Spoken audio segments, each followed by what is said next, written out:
V tednu vseživljenjskega učenja so se na paradi učenja v 14 mestih po vsej Sloveniji predstavile organizacije, ki ponujajo izobraževanja.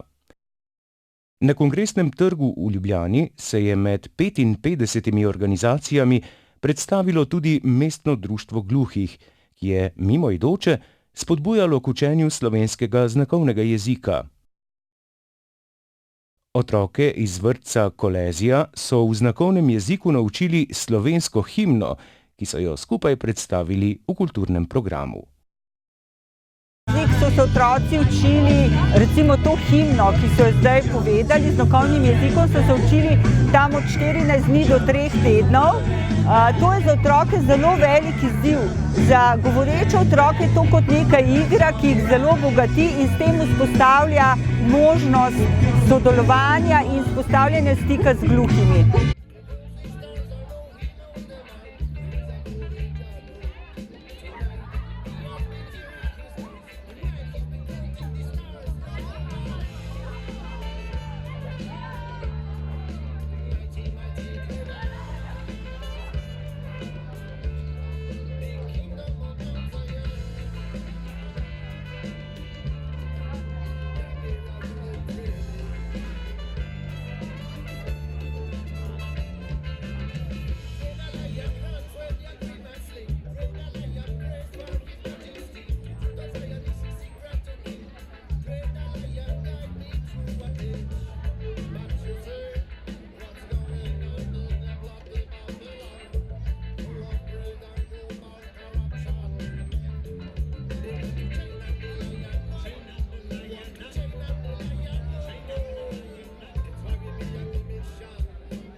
Mimoidoči so na stojnicah dobili uporabne informacije o izobraževanjih in delavnicah, nekateri pa so se naučili tudi nekaj novega.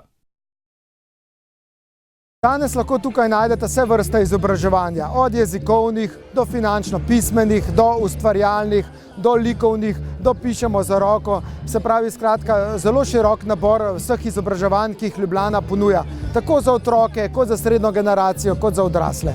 Namen parade učenja je, da se popularizira oziroma da se dvigne zavest v kulturo vseživljenjskosti učenja. Da se ljudje enostavno moramo učiti, da moramo vlagati v svoje znanje, da lahko nekako potem nastopamo tako na trgu dela, kot v nekem domačem okolju.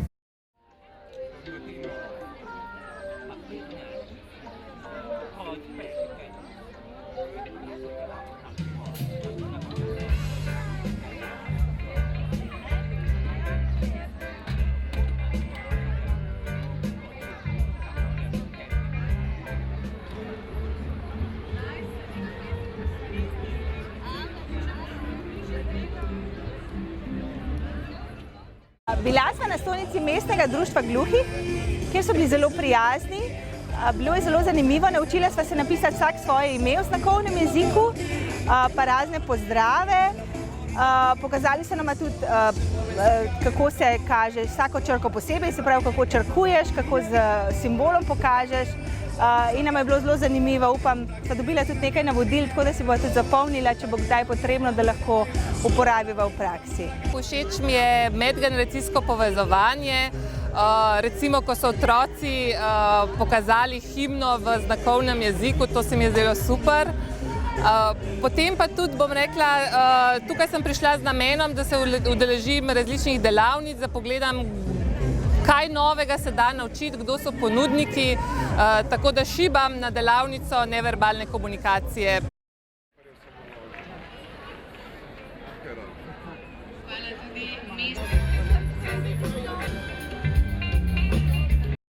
Takšni dogodki so odlična priložnost tudi za društva gluhih in naglušnih, da prispevajo k večji prepoznavnosti gluhe skupnosti in obstoju slovenskega znakovnega jezika in tako odpravljajo predsodke ljudi do gluhih.